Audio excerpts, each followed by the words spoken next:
Welcome everybody to a new episode of Flower Circus Talks. Today we're going to talk with Peter Kertesz. He's in China at the moment, or he's living in China. And actually I want to know what's happening over there. In the beginning of Flower Circus Talks we already had an interview and we could see the Chinese market opening up a little bit. And I'm quite curious now that Europe is opening up a bit, America is opening up a bit. Where's China at the moment? I mean, they are ahead of us. So let's invite Peter into the live stream and ask him. And if you have any questions, of course, ask them. Hello, Peter. Hello, John. Hello, everyone. And yes, I'm quite informal, so jump in if anyone has any questions. Hey, Willie. Marco, Willie hello. Saying hello. Marco as well from the US saying good morning. Good morning, Marco. Yes, it's 9 a.m. on Wednesday morning. Here it's 9 p.m. Wednesday evening. I can't tell the difference depending on where you're at. It's 9 p.m. Wednesday evening right now. All of China has one time zone. No matter where you are, you're in one time zone. That's easy. So, I'm sorry? Well, that's quite easy to have one time zone in the whole country. It is. Even if you fly 6 hours west, you're still in the same time zone. And it's easier, but it's not so good for the people living so far away because their time zones, their daylight and their evening times are somewhat different. Yeah. So in any case, what I want to reflect here is, or what I'm being asked to reflect here is what we did in China, or what China did to us and for us, being the people living in China. I've been here for 5 years, active in fresh cut flowers and some pot plants. And essentially the big difference, and this is what people are arguing about, is China did not reopen until there were 0 cases. It's as simple as that. No city was able to open, no village. They barricaded villages, subways were closed, restaurants were closed, everything was closed. Of course, services were okay. Delivery services, stores were closed, but delivery services were just similar to Europe and the US, where Amazon, I read a lot of news here, but I'm told that they've grown a lot, and the other delivery services as well. But no one was allowed to roam free. Businesses weren't allowed to open. Subways were closed until they were not approaching 0, not close to 0, not less than 1. It had to be 0. There had to be 0, and it had to be between 3 and 4 weeks of being 0 before your city was allowed to be opened. Okay. And that took about 9 weeks, only 9 weeks. It was a long time then, but looking back now at what's happening in Europe and America, it's unfortunate. 9 weeks seems like nothing. So, and that's what we had to go through. Yeah, because when you weren't in China, the moment the virus outbreak was there, or you moved out just in time, let's put it that way, you also had to be in quarantine for 2 weeks, right? Yes. So on January. So I export quite a bit of flowers from here now to various points around the world. I also help farms here. Oh, and he helps farms, and hopefully he comes back soon. China has some special regulations about using Facebook and other social media. So probably this is why Peter just got cut off from the live stream. So hopefully he will come back.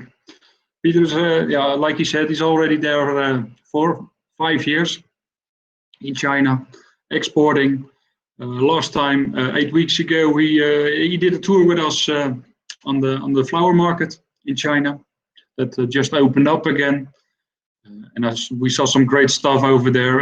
Again, he sent me some pictures about how it looks like at the moment. Yeah, really, maybe I should do it without the head because we got a Houdini act again. So yeah, about the flower market, I asked Peter to talk about the flower market, and before we started the live stream, he sent me some pictures and told me about it. Unbelievable. The flower market, or part of the flower market, is outside, and it's all divided in types of flowers or greens. So here you can see there's a whole market only for eucalyptus. It makes it. I think it's very special to see something like this. Just putting up some tents because there was some rain. Peter was telling that it was almost 30 degrees in China where he is, and now it was today it was 12 degrees and some rain. So yeah, it's a big difference.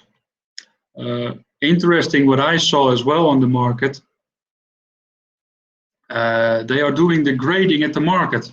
So they get their bunches in or their stems in, and they do their grading on the market itself. That's and then the whole family is working together to do this.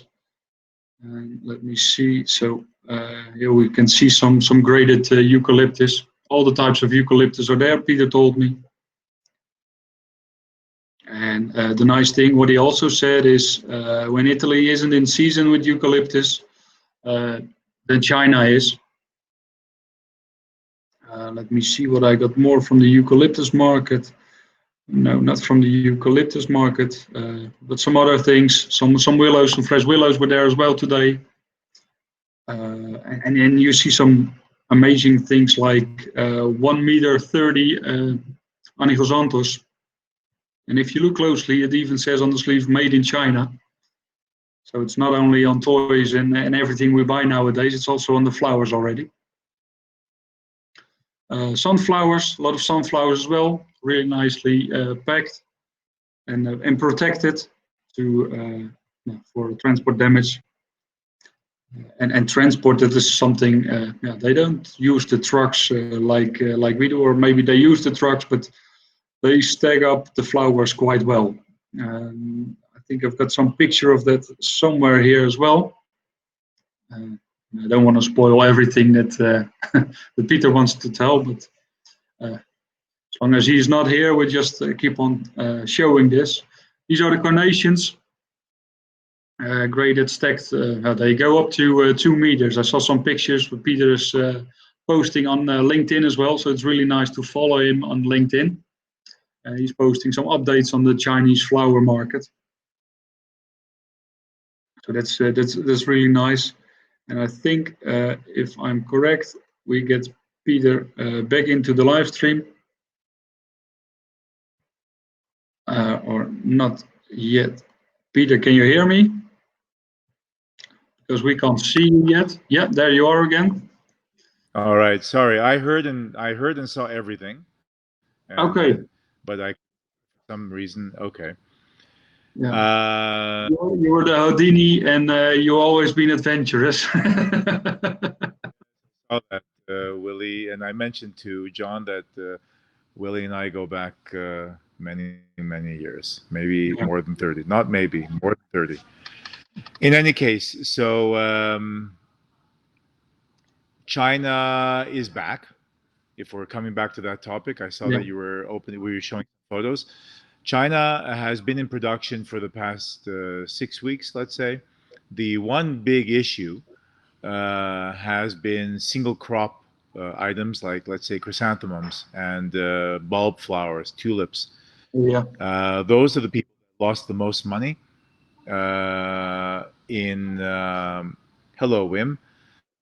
Those are the farms that lost the most money because they couldn't sell what they planted in November, December, and of course, because they couldn't sell it, they couldn't reinvest in their or many couldn't reinvest in their cuttings and in their bulbs. So we see a lot of imports now from Malaysia of chrysanthemums and from Holland of bulb crop. That's changing now. Yeah. The people. What did they do with the trees? Did they just cut out the heads? So yeah, they can reuse the bulbs again, or did they just cut the flowers and threw it away? I would say that most of the farms have tried to reuse the bulbs. It's the Yeah. way they do things here. They're less sensitive towards weight and towards flower size. But the bigger farms, the ones that are owned by foreigners, let's say Van den Berg and Haas farms, those are the two biggest farms, and they both grow tulips. I don't think that they would reuse the bulbs. They have a reputation for quality and for certain standards. The weakness in China is grading, and they do everything to grow a nice flower, but then they bunch everything together. They're not very consistent in refrigeration and in hydration. Yeah. But the flowers look. But the better farms do a good job. So right. What, Go ahead. sorry, what I just also said, and maybe you heard it. For me, it's not strange, but it's to see it that the grading is taking is on the market itself, and it's not done at the grower. So not all flowers, but yeah, Okay. mainly green. The greens are either wild or eucalyptus. Now there are 7 or 8 large farms. There, I went to visit a couple of them, and they've taken over entire sides of mountains. Okay. Kunming itself, Kunming is the city that's nearby the market. This market is the flower market is in a village called Dounan, Dounan. It's near Kunming. We are at about 2,400 meters in altitude. So, and then the growing range is, anywhere, let's say, 700 to 800 meters down or up. Okay. Eucalyptus is grown everywhere at 100 meters as well as at 2,200 meters. It's grown everywhere. The branch is not graded. The ones that are not graded here in the market, like you saw, are just from pickers, just families that go out into the forest and pick wild acacia, eucalyptus, so many Alstonia, Fontanesia is beautiful. Fontanesia is more harvested on farms. Yeah. Lilac is wild. The magnolias are wild. Nandina is wild. The peach blossoms are not. Peach blossoms are harvested, but the wild things are all graded here in the market. Yeah. And then, if anyone has a particular question, yeah, what about you're talking about the bigger companies that and the people just picking it from the nature? Is there a big difference? Did the people picking them from nature were earlier back into business than the bigger companies, or the other way around? Pretty much the same. Okay. The big difference is when the bigger companies send all their flowers in an organized way on a truck on the highway, and those highways were closed during the epidemic, and so they couldn't make it. Whereas the small families can take their little motorcycles and or small cars and go on the small side roads and make it to the market. Yeah. But they could only sell it so far, because even if they can get it to the market, the entire city was closed down back then.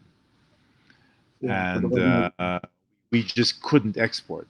And so you asked me back a few minutes ago, so when around January 30th, we were told that the whole city was going to be shut down. There would be no business at all, which surprised everyone. Yeah. I just packed my bags and I went to Thailand for 6 weeks, and there everything was open. The infection rate was quite low. and many people went to Thailand, and some people. And then March 15th, I came back, and March 17th, the borders were closed. So whoever didn't leave Thailand before the 17th are still in Thailand. The borders are closed. They're still closed. They're still closed. The borders to China from every country is closed. There are no flights from anywhere unless there's cargo flights Yeah. and some special. Those are allowed. But China is still closed. Okay. They are talking about creating. Should South America worry about China as a competitor? Willie Armelini is asking an interesting question. Yeah. In certain crops, maybe novelty crops, yes. To Europe, yes, definitely. I export into Canada. I will export some things into America, but only what doesn't grow in South America. Right now, the only thing stopping me from doing that is are the higher tariffs. Yeah. Into Europe, yes, Europe.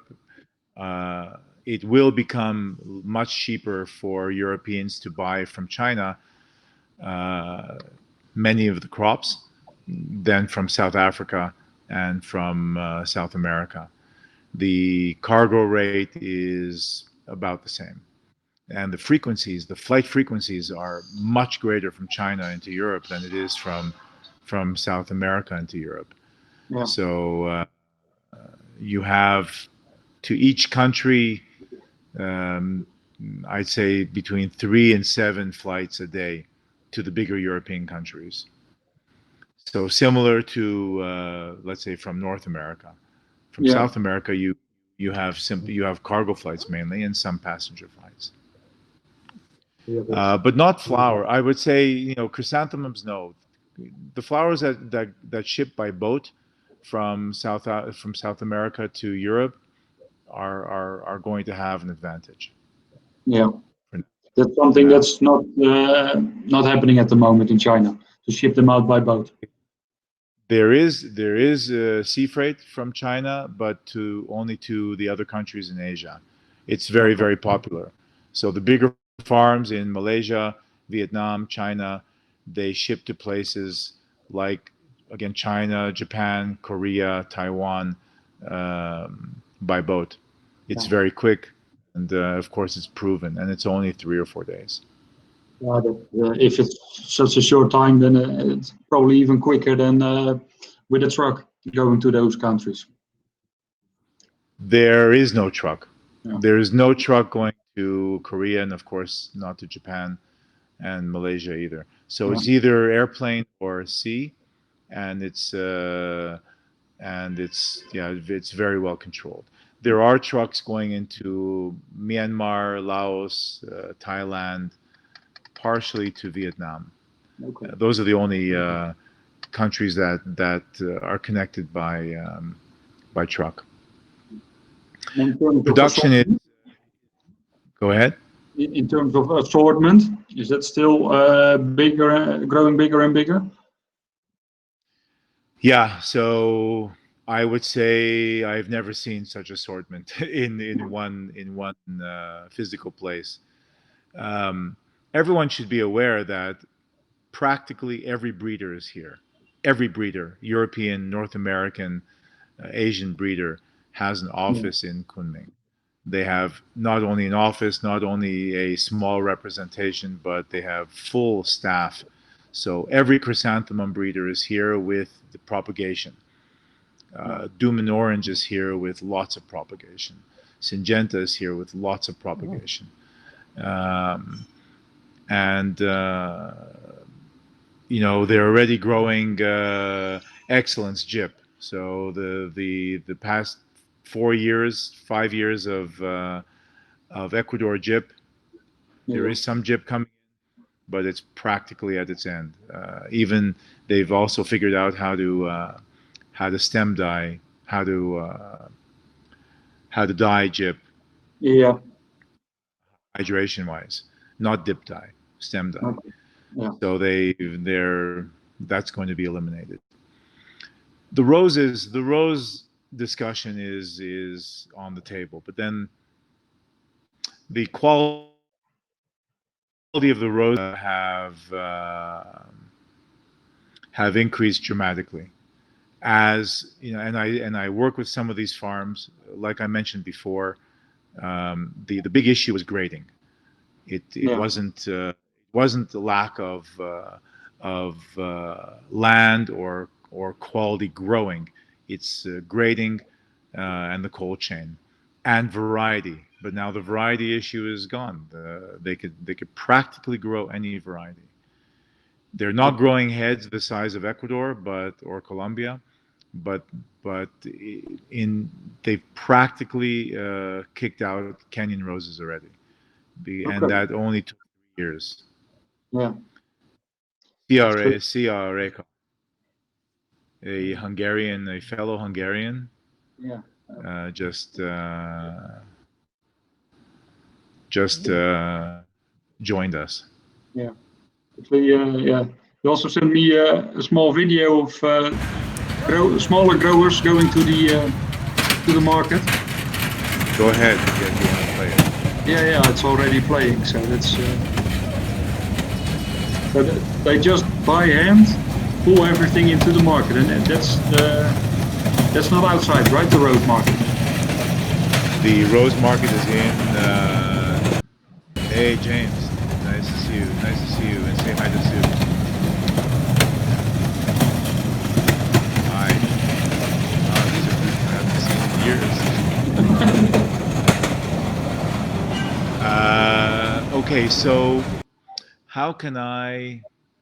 Kunming is like Ecuador and Colombia and Miami all together.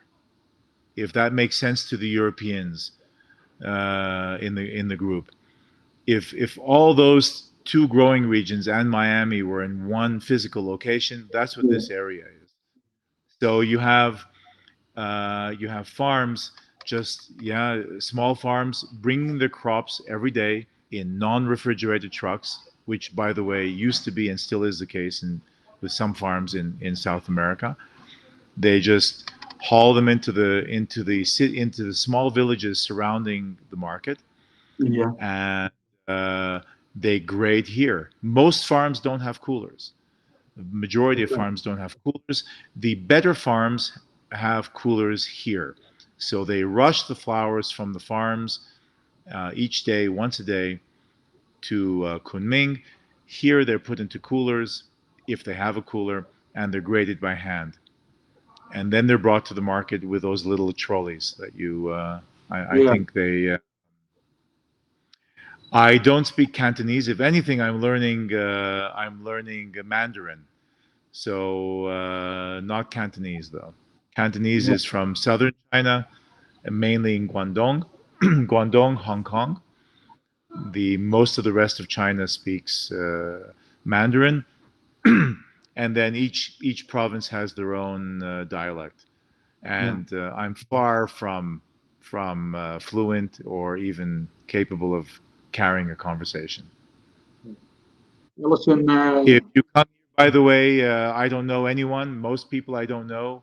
Allison, if you come here and this is an open invitation, let me know. And I'll be happy to show you around. Yeah. Or if you need any help with hotels or even some small assistance on I'm happy to help because it'll just help you settle in and make your trip that much better. Yeah. I'm not fluent in Mandarin. I focused on my business these past 5 years, and I know some words. I'm teased all the time by my friends here, but living in Beijing for the first 4 years, I just never needed Chinese. Everyone in Beijing, or many people in Beijing, speak English. Speak English. You're judging flowers. Oh, okay. So then I'm sure they're going to put you up in a nice hotel near the market. So you'll be fine.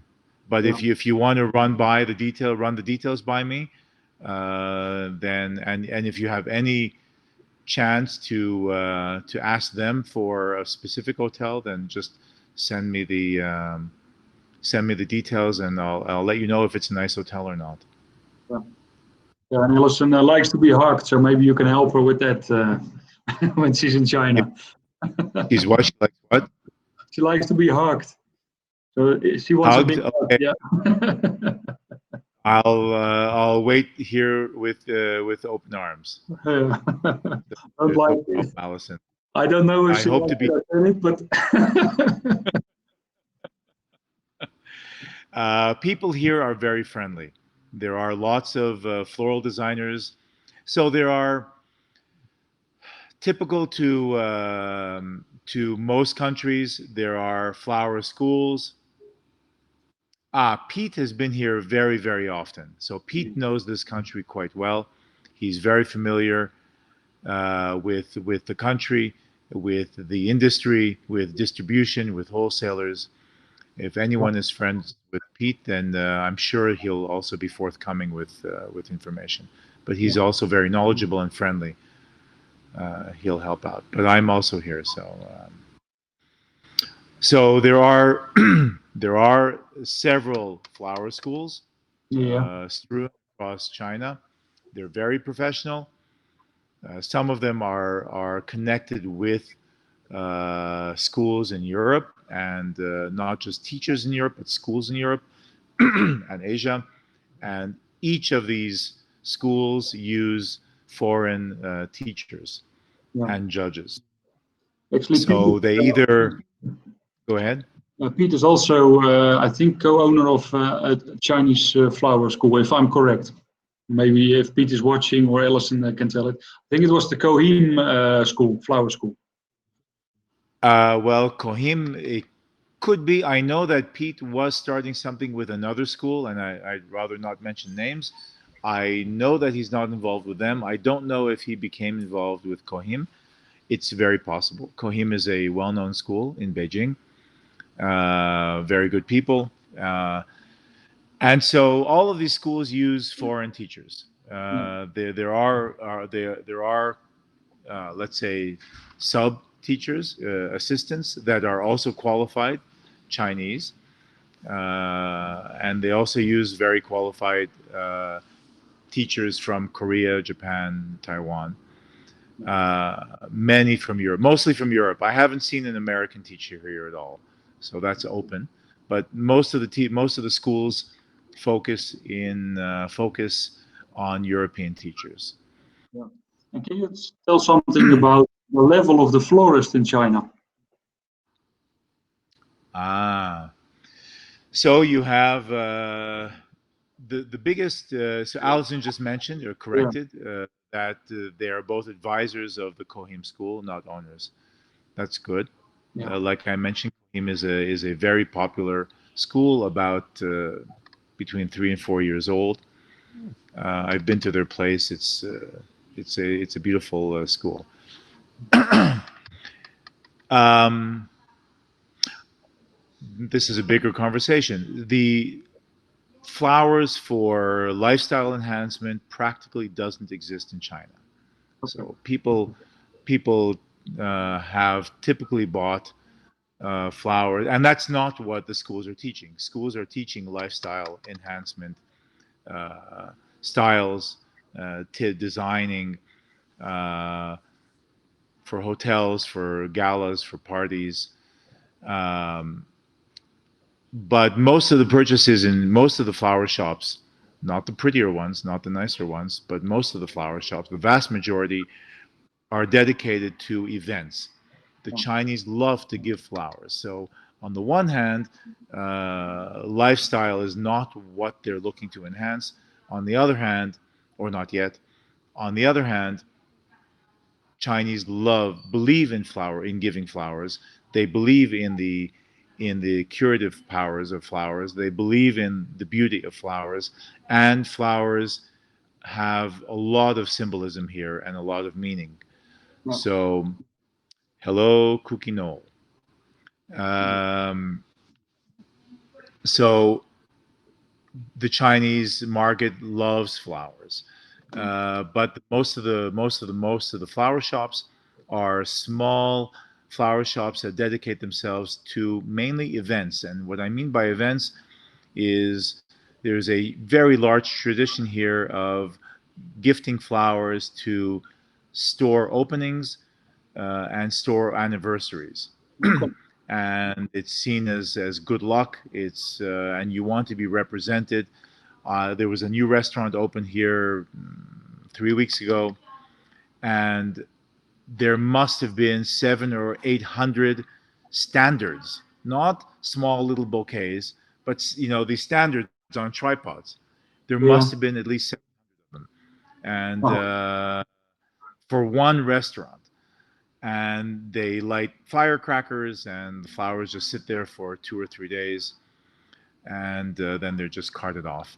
yeah. Some people try to reuse the flowers. So the majority of flower shops are those basic shops. Yes, that's right. People do get flowers. That's right. They understand flowers, and they love flowers. There are a growing subset. So the first subset of flower shops that evolved mm, several years ago. I'm Yeah. here 5 years. I'm trying to think of flower shops. I'm hesitating because I'm trying to think of flower shops, high-end flower shops that were here before I moved here. There must have been, but I don't remember any. So let's say a little around 5 years ago, high-end flower shops came about, Yeah. as did e-commerce. There was one large e-commerce company, or one e-commerce company that became large, uh, and is stagnant right now. They didn't really do too well, but they're still alive. Okay. And since then, so for the past 5 years, the the growth of higher end flower shops is prevalent in every city, and of course that's the market. That and mid-level flower shops is the market for the flower schools. Yeah. Uh, uh, I There are chains, not many. In fact, I could only think of one in all of China, Yeah.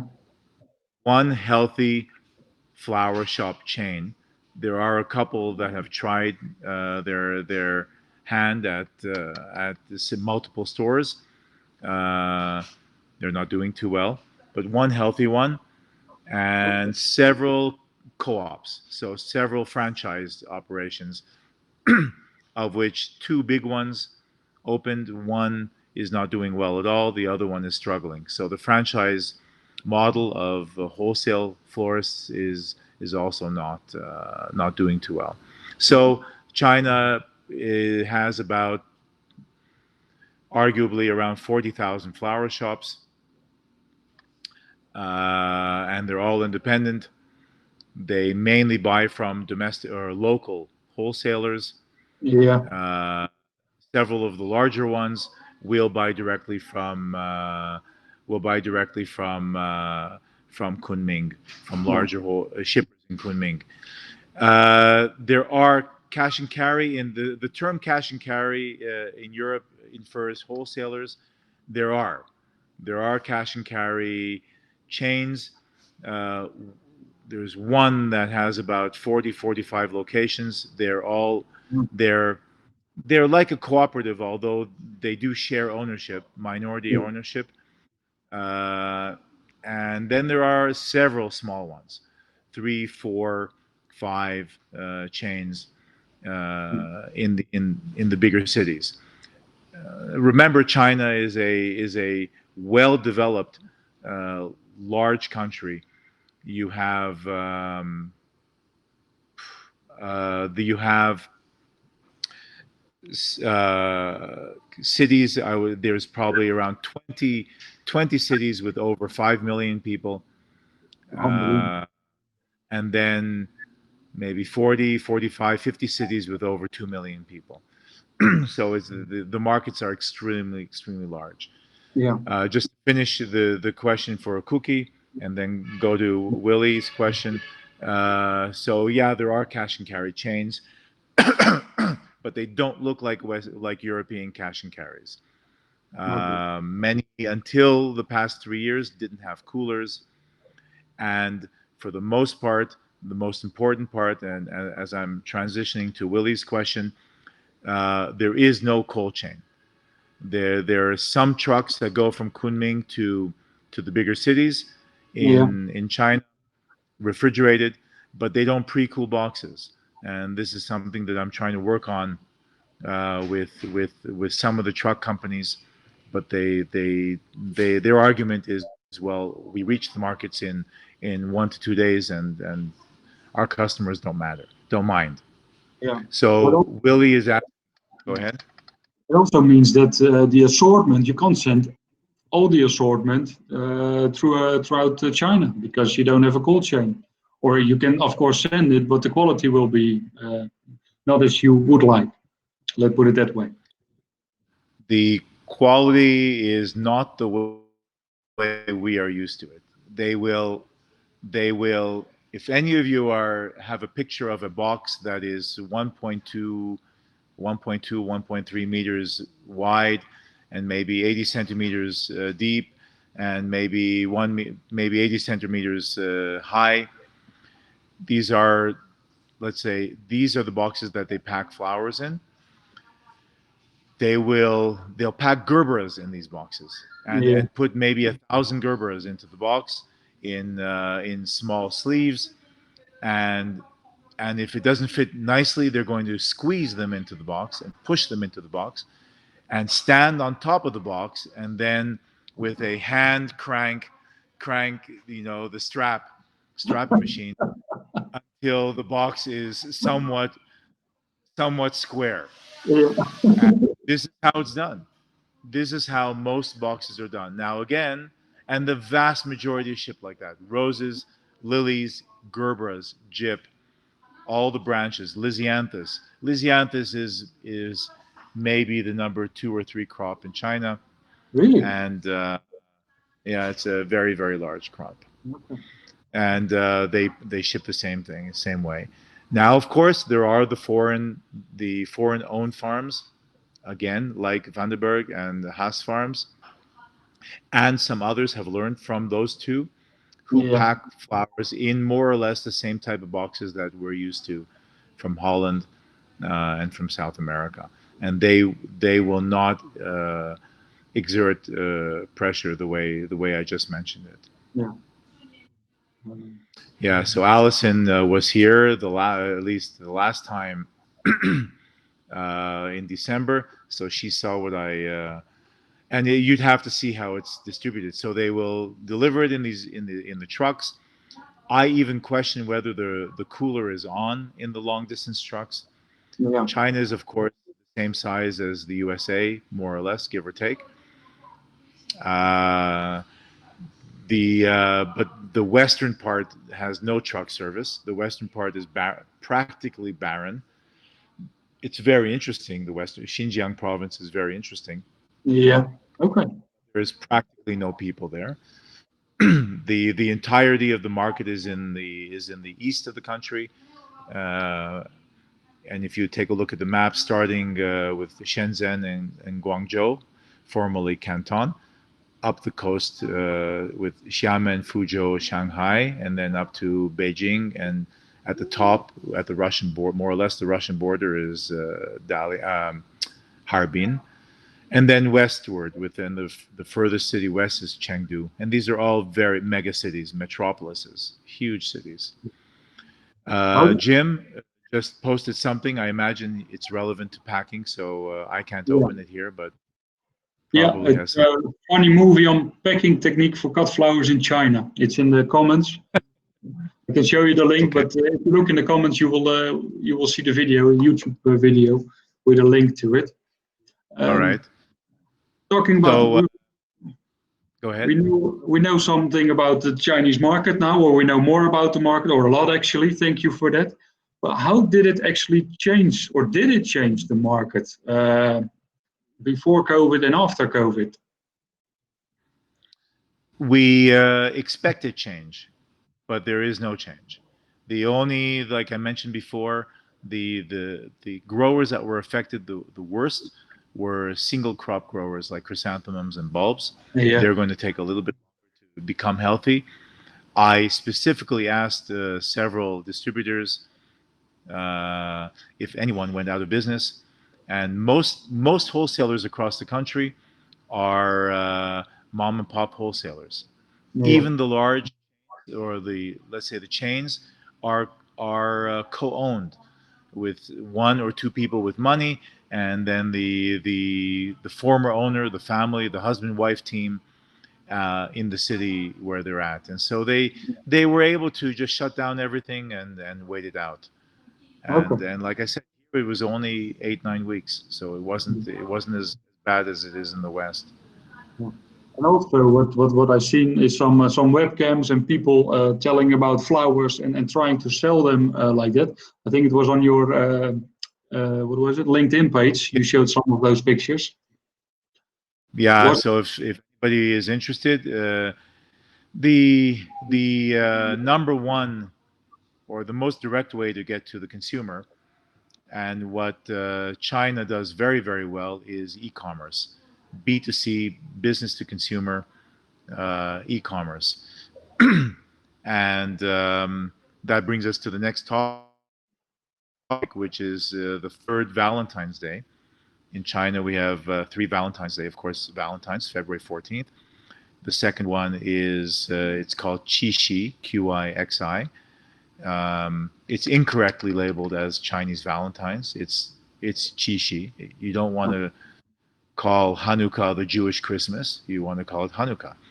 So Qixi, and then this one, May 20th, is a in Chinese, May 20th or 520, pronounced in certain dialects, is I love you. So it's the I love you holiday. And it just so happened that we were coming out of this crisis, and e-commerce has exploded in China for flowers. E-commerce in China is incredible. Uh, we don't have anything like this in the West or in Europe. Uh, we we are completely comfortable here, uh, buying eggs online, Yeah. buying flowers, Yeah. socks, and a bowl of soup. And I kid you not, you want a great bowl of soup, you know where to buy it, or duck neck. I don't know. I just was with some friends and they ordered duck neck, and I won't touch the stuff, but the soup, yes, and it arrives hot, steaming hot, within 15 or 20 minutes. So here they do e-commerce quite well, Yeah. and uh, there are three very, very large e-commerce players here. Two that do it on their own. One of them do it on Taobao. Taobao is, let's say, our Amazon. Yeah. uh, and they each have between 1 and 3.5 million weekly subscribers, each of those companies. Wow. So if we come back now to lifestyle, these e-commerce companies are penetrating the market nicely. Yeah. The problem is that they're killing each other price wise. They're selling their, and the way they got their prescriptions, the subscriptions, um, is price. The Chinese believe that the only way to market is by enticing the customer with a low price. These Yeah. prices, though, are incredibly low, and they can't get out of this quagmire. So the two big companies, three big companies, all have a 99 renminbi, which is about, let's say, 12. Listen to this: 12 euros per month for a weekly delivery. Wow. So that's 3 euros per week That includes the box, the delivery, the flowers, and the profit, which there isn't any. And that's how they grew their market. And they all have about 3/4 of their business is at a loss, Yeah. and about 1/4 is profitable.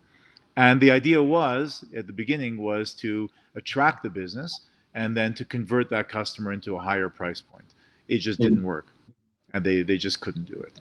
So they're still shipping, they're still investing in this market. Everyone believes that the market's going to grow, and they're investing in e-commerce. Yeah. And in my LinkedIn photo journal, I just show nine other e-commerce people where they're called KOLs, key opinion leaders, and they're all selling flowers online daily. And I'm told that there is, on a normal day, there is between 100 and 200,000 boxes being shipped from Kunming daily. And people like buying online, even Yeah. those cheap, crappy bunches that they're still losing money on, but they're sending the flowers out. Yeah. But interesting what you said is not or nothing changed, almost nothing changed for the growers, but for the people themselves in China, what can you see around you? Are they back to normal? Was it like a long holiday and they started after a week again and then they just got into their normal life? Because in Europe and in the US, we're talking about the new normal after COVID-19 and everything's going to change. So the big difference is, like I mentioned, and maybe I'll just repeat myself quickly to a couple of people that came late, is that they didn't open up the country until there were zero infections. Yeah. So they were able to open and jump back into the process of their work. In America and in Europe, there is rationalization happening, and there is an acceptance of a new normal. That's a decision being made in certain countries. There is no Here there is no new normal. It's just back to normal. Yeah. And of course, there needs time. Of course, there are many unemployed people now. Of course, there are companies that have struggled, and so all of that exists over here. The people that were out of work for 8 weeks, the companies that were shut down for 8 weeks, uh, lost a lot of money. But the reality here is it's on its way to being back to normal. Yeah. Construction is I'm looking at some new buildings that they just finished. Construction is practically back to normal. The big difference, of course, here is monitoring. We have no choice. We are monitored. We are Yeah. monitored. We have to show a green pass, and if we've been near anybody that was sick, I'll answer you, Cookie, in a minute. If there's anyone sick, then your green pass turns yellow. Mine's been green all along. We don't wear masks anymore here in Kunming.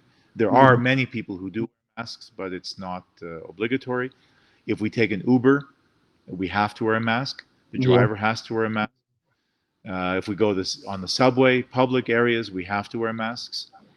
But in restaurants, um, we pretty much are free to do anything we want to do. When I'm around only Chinese people, I'm going to put my mask on just to be polite, Yeah. because there is a fear here of foreigners. Even though I'm here and I've been here for 5 years, I'm foreign, Yeah.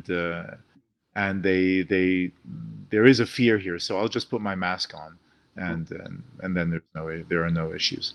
So Cookie Knoll asked, is there a high demand for imported flowers from Holland, South America, Africa? I moved here 5 years ago to specialize in importing from Ecuador and then Holland. I never touched Kenya, although I did dabble with Ethiopia. For the most part, Kenya is out. Maybe there is still some hypericum coming in. but this year, the past 14, 15, 16 months, Hypericum has started to be grown here. It's not as well graded as Kenya is, as Ethiopia Yeah. is, but it's quite nice, and it's good enough for it to replace the Ethiopian roses. You know, up until last year, my analogy of roses was on a scale of 1 to 100, quality scale. China was always between 10 and 30, and Kenya was at somewhere between 50 and 60, 65, and then Colombia, Ecuador between 80 and 95, let's say. I didn't rate anyone at 100. And we always knew that once grading improved in China,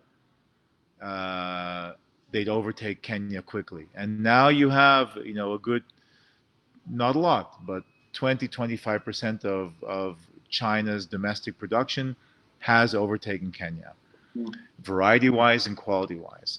So I'd say another year, 2 years, and that's only to give a chance for the new varieties to take hold in China.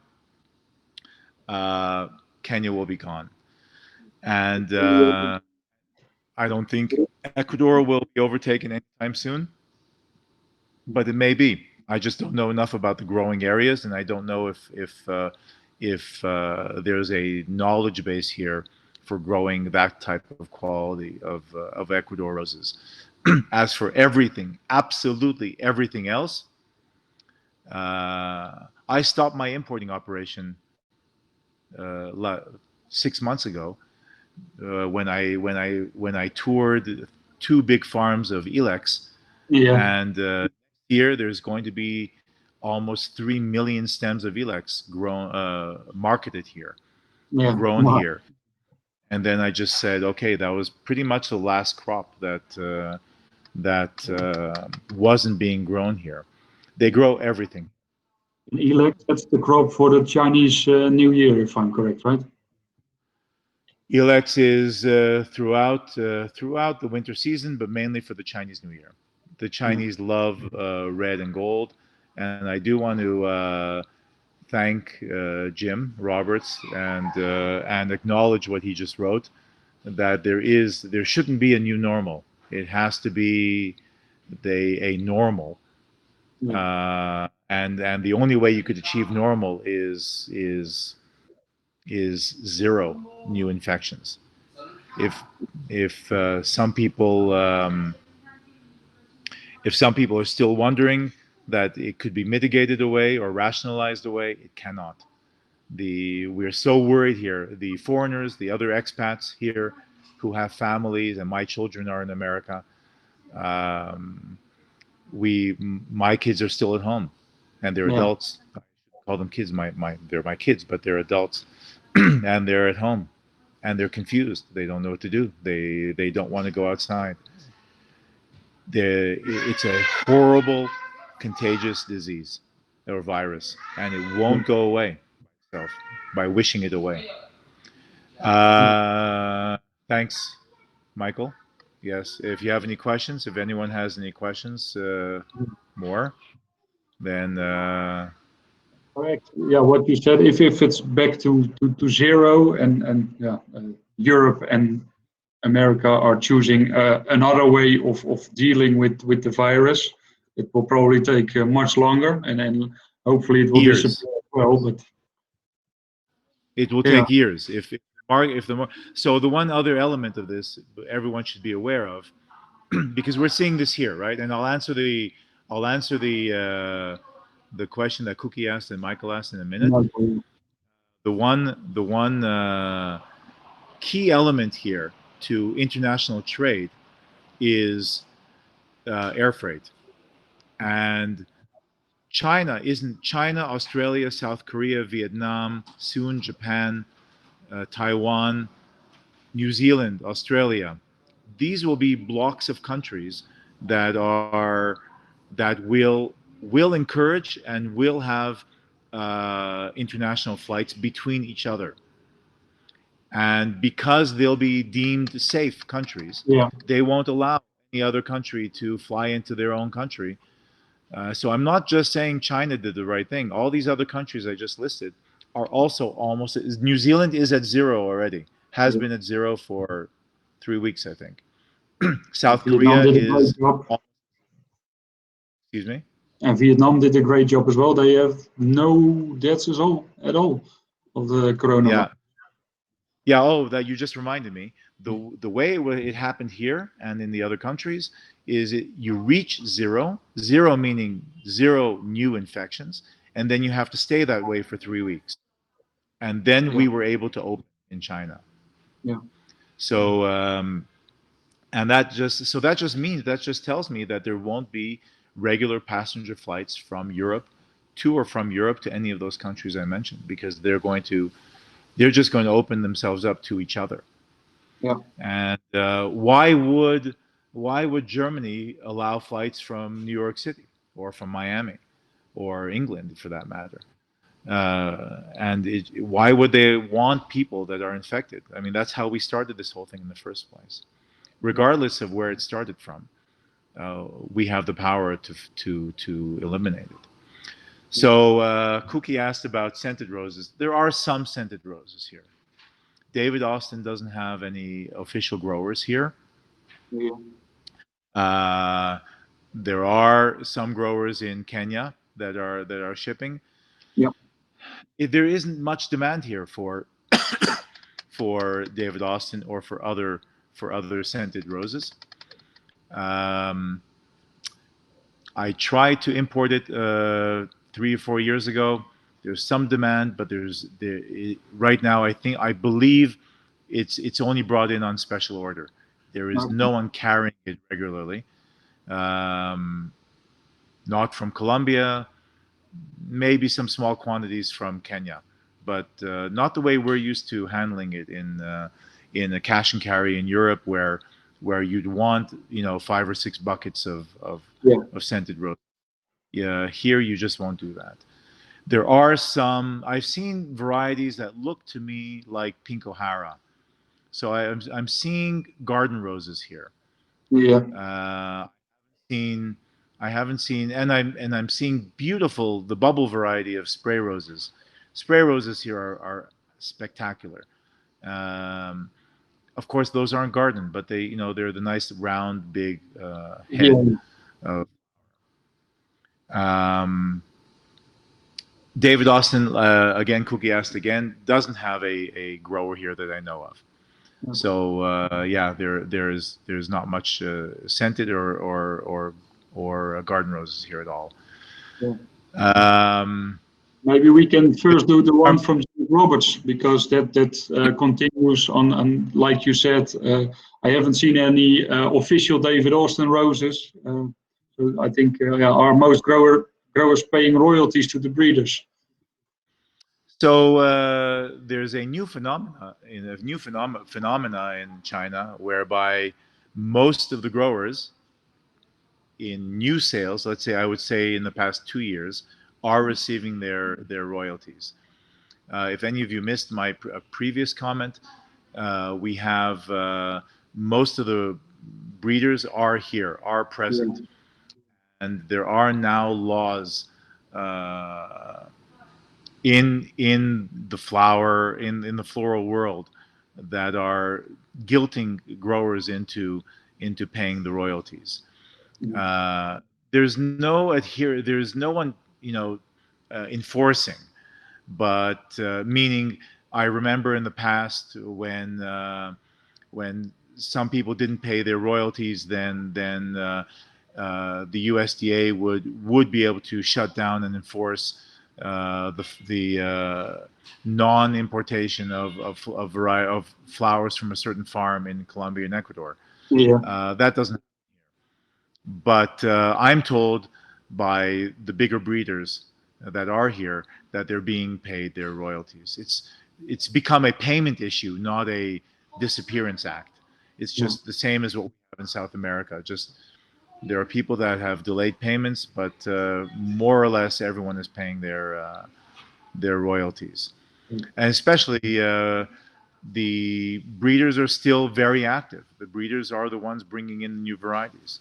And if the farms want the newest asters or the newest Lysianthus, then they're going to have, and the newest lilies, then they're going to have to pay the royalties to It the probably works breeders. 2 ways in that case, I think, because with royalties, you need to register a variety, and if the variety is already sold there for many years, you can't probably register it anymore, so you can't get royalties from it. So probably a lot of breeders want to sell their newer varieties, so they got the rights on the real royalties as well. Well, in roses it could work. In novelty roses, they're able to do it. In Yeah. red roses, I haven't seen any new red rose. Wait, what was the name? Not Visa. What was the name? Corolla. Shit. That's what they're growing here. They're growing Corolla red. And so I think that was the precursor to Delbar, no? To Madame Delbar. I don't know, Jim. Do you remember what the name of what Madame Delbar used to be called? Was it Corolla? In any case, that's what they're growing here, and of course that's royalty free. Yeah. And so I don't see red being changed anytime soon because the price is too. Royalty was the name of the rose. No, that's something else. Madame Delbar wasn't called royalty, Mike. No, probably it Wasn't was. I was struggling with the word royalty, so that's why Michael Black helped me probably. it? In any case, so cookies and Willie has a bigger question Yeah, about well, first, distribution.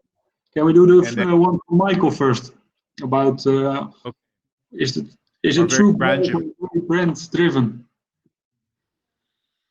So I study brands a lot here. It's a pet project of mine, and of course, in the flower world, there are relatively few brands. Yeah. Here in China, interestingly enough, the two big growers, Vandenberg and Haas Farms, have built their brands admirably, and the wholesalers and the retailers will pay more money for those two brands. The brands are perpetuated right through to the retailer, not to the consumer.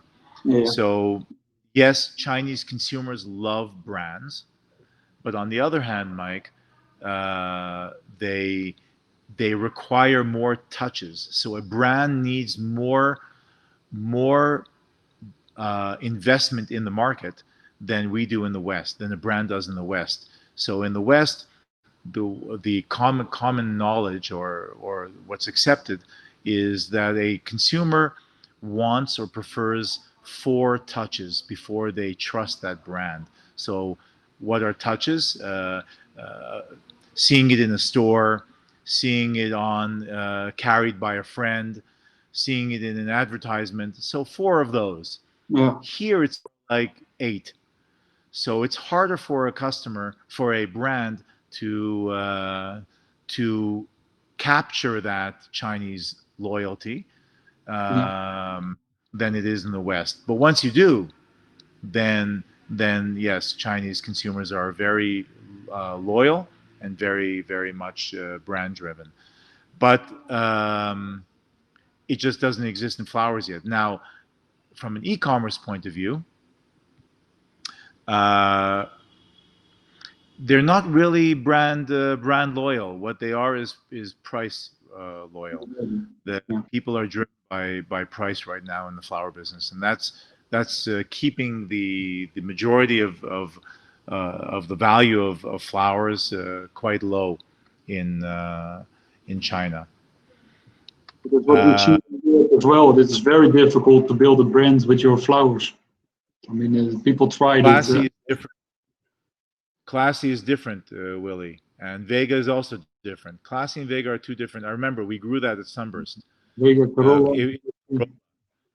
It's Corolla. Yeah, Michael saying classic. Vega Corolla, or maybe Vega or Corolla. No, Vega is different. Vega was grown in Mexico a lot, and we grew it. And Corolla was before Madame Del Bar, I think. Yeah. Okay. In any case, coming back to Willie had a question about the Yeah. distribution chain. Okay, so there are around 15,000 growers here, 20,000 growers in Yunnan, and there are arguably between 8 and 10,000 hectares of cut flower production in very low grade, mostly low grade greenhouses, Yeah. still greenhouses. Um, and most of the farms are small, half hectare, 1 hectare, 1.5 hectares, and the flowers are purchased by collectors, by, let's say, what they call themselves wholesalers, but they're collectors. A truck just runs around, Medellin and picks up the production of the day, and then brings it Yeah. to the airport or brings it to the market, drives it to Miami, let's say, if and then sells it to a distributor, and that distributor then is going to pack it and ship it to the wholesalers in all the various cities. So there are these collectors, then there are wholesalers in Kunming that ship to wholesalers in the various cities, and they also ship to big retailers in other cities, and then there are retailers. Yeah. There are distributors in Shanghai, Beijing, Guangzhou. They import flowers, and I would consider those distributors also wholesalers. They oscillate between pure import distributor and import wholesaler and distributor. Uh, there there are a couple of truck companies. There's more than a couple. There are a couple of truck companies that do a decent job. None of the or practically no trucks are refrigerated. They do have reefers on them, but Yeah. they don't do anything. They don't work. I've seen trucks here done the old way, like you have, like if anyone remembers, Colorado, California, of course, still grows flowers, and in the Northeast, where, again, if you will, if you consider Kunming as an aggregate of Colombia and Ecuador and Miami all together, so there are small trucks here, but they're Yeah. not cold. They're Many of them are with soft tops, and they have orders. They have written paper. They come here with reams of orders in their hands. They run through the market, and they're checking off their flowers. They're loading their little hand carts, and then they rush the hand carts to this truck that's waiting. And there are two guys there hand stacking the bunches. They don't box them. They don't Yeah. pre-cool them. They don't hydrate. They don't do anything. They just hand stack these 4-meter trucks, 3-meter trucks, and as soon as the truck is full, around midnight, 11, 12 o'clock, they take off for the city, their destination city. And there's a bunch of those. There are a bunch of those happening.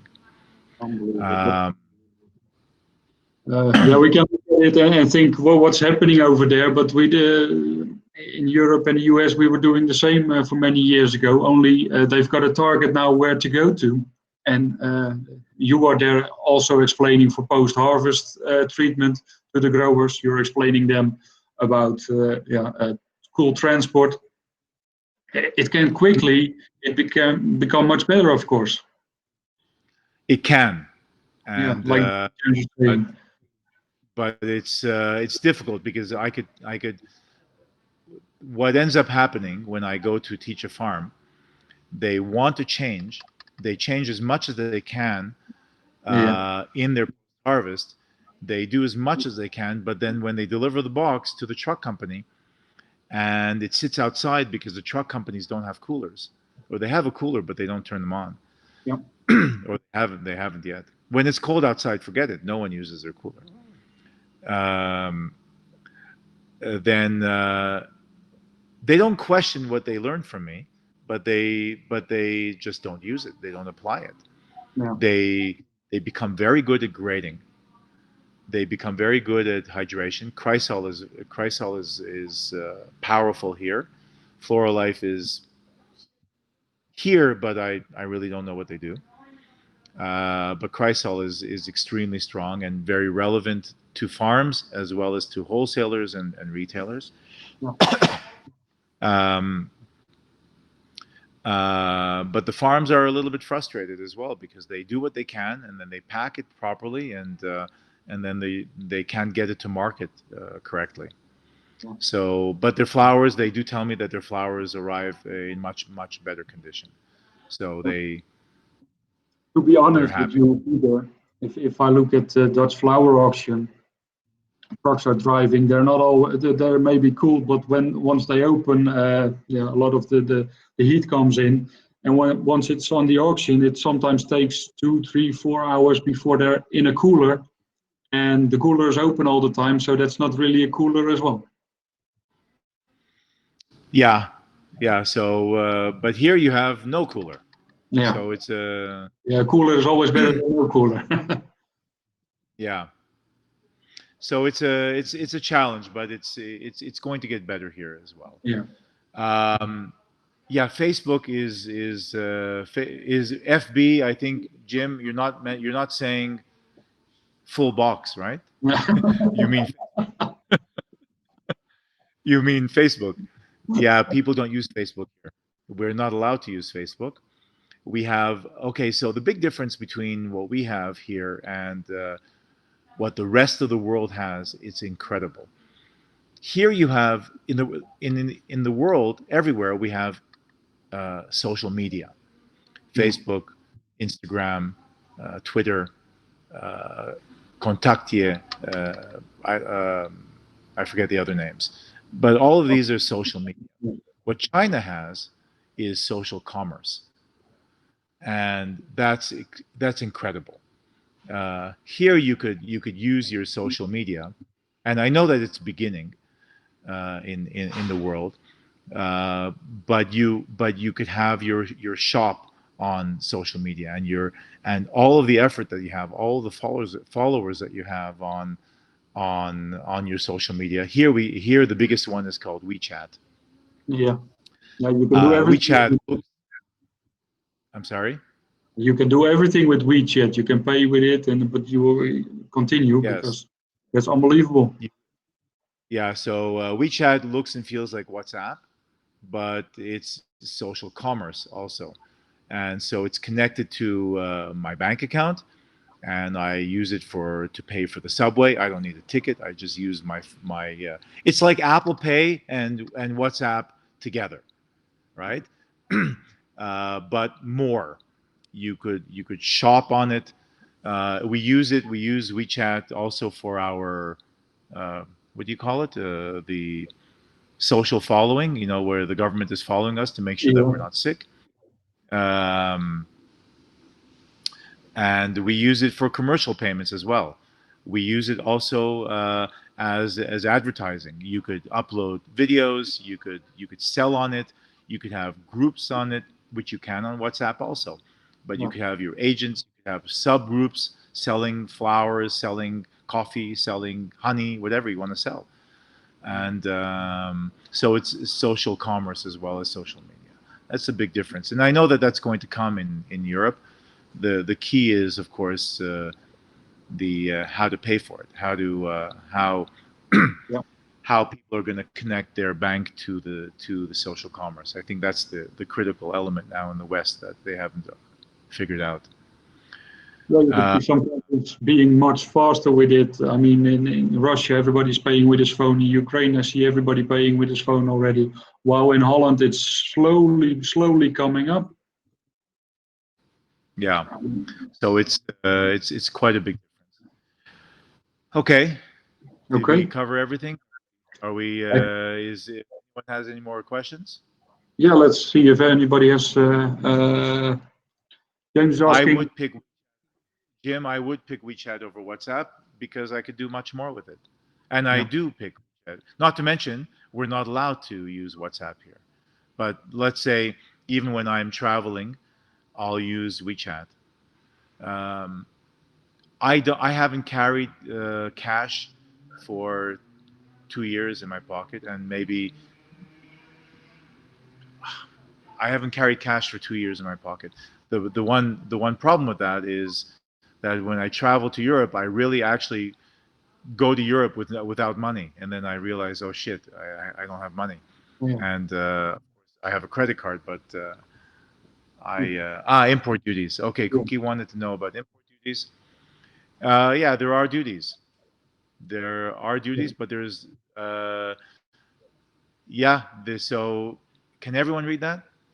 Yeah, everybody can read that. There are import duties depending on what, between 5 and 11 or 12%. Then there is again also VAT of also 12%, depending on the flour, depending on the country.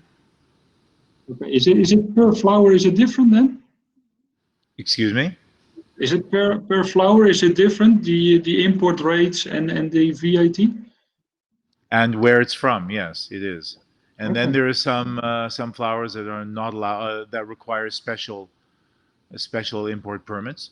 Yeah. But for the most, that's about it. There are no other. During this thing with Trump, there were added duties, Yeah. but for the most part, it's around 22-23% in total Okay. Yeah. for imported flowers and greens. Yeah. People seem to really like the show, the talk. Joe is saying thank you. Really saying nice to see you and hear from you, Peter. Thank you for this info. Thank- I think you gave Likewise, us Willie. a lot of things. You gave us a lot of information, but also a lot of things to think about. I mean, what we heard about everything's going to be changing, everything's going to be the new normal. Of course, we're in a different situation than in China. But I think by now, with you telling this, we can say not everything is going to change as well in Europe. We're not going to sell our flowers in a totally different way, or we're not going to grow them in a different way. It So that's depends on. It depends on. Nice to see you again, Mike. It depends on how healthy the country is. That's all yeah, it depends on. Here, yeah, everything is. You could walk into a flower shop. You could walk into a Starbucks. You could walk into a bakery. You could do anything. Maybe I think theaters aren't open yet. So where there is an extreme crush of people, I think those are not open yet. yeah. Subways are open. I take the subway every day, and you just Okay. have to stand there, and everyone's polite. Sue says hello as well, says James. Hi, Sue. Yeah, just one tip for everybody. If you're not already connected with Peter on LinkedIn, do it because it's a great source of information about China. And of course, if you are interested in buying from China, yeah, it's Peter is the guy to go to. He knows a lot. He's been there. He's been there already for many years. And yeah, you've been in the flower business, I think, all your life already. Not all my life, but let's say about 30 since 19, I don't know, Yeah. 90. That you Wow. start with 19, that says enough.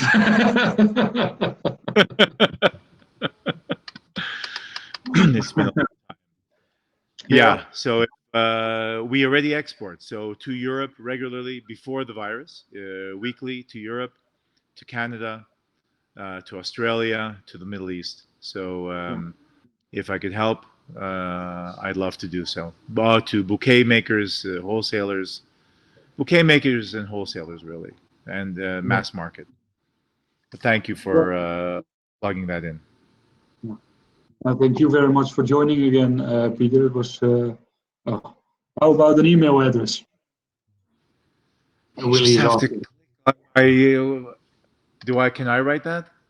How do I No, write I that? can write it. You can write- Peter@petersflowers.cn. I will Plural. quickly do it. Peter's Peter at Peter's Peter Flower. .cn. Pete, hello. Nice to see you again. I hope I see you here in Kunming. I moved here, Pete, to Kunming. Is it right, Peter? Like this? Peter at Peter's Flower. That's correct. Okay. Great. So I think people. Dubai is a crazy market. Actually, China uses Dubai as a dumping grounds. There are a lot of little farms here that just ship all kinds of stuff to Dubai. There are several people that import premium flowers. I won't play the second or third grade, the B grade flower game, but there are lots of flowers in Dubai. Yes. In the rest of the Middle East, it's all premium flowers. Yeah. I mean, the export flowers should be good. We will see you there, Peter, in Kunming. So Yes. that's Peter and Pete and Alison will visit you. Joe saying again, lots of great insights. Thank you very much. Yeah, Thank Peter. You. And I welcome anyone to visit. If you plan on coming to China, look me up, and I'll try to be as hospitable as possible. Yeah, I'm not a bad. Great. Yeah. Thank you again, Peter. It was great, and everybody, thank you for watching. Like I said, we learned a lot, and tomorrow we're going to learn a lot again as well. We're going to talk about peonies because it's peony season in Holland. I already seen a small video. I think we'll see about 300 different varieties flowering tomorrow. So make sure you'll be there tomorrow as well. So thank you, Peter. Have a nice evening, rest of the evening, and I hope to see you soon. Thank you, everyone. Thank you. Bye-bye.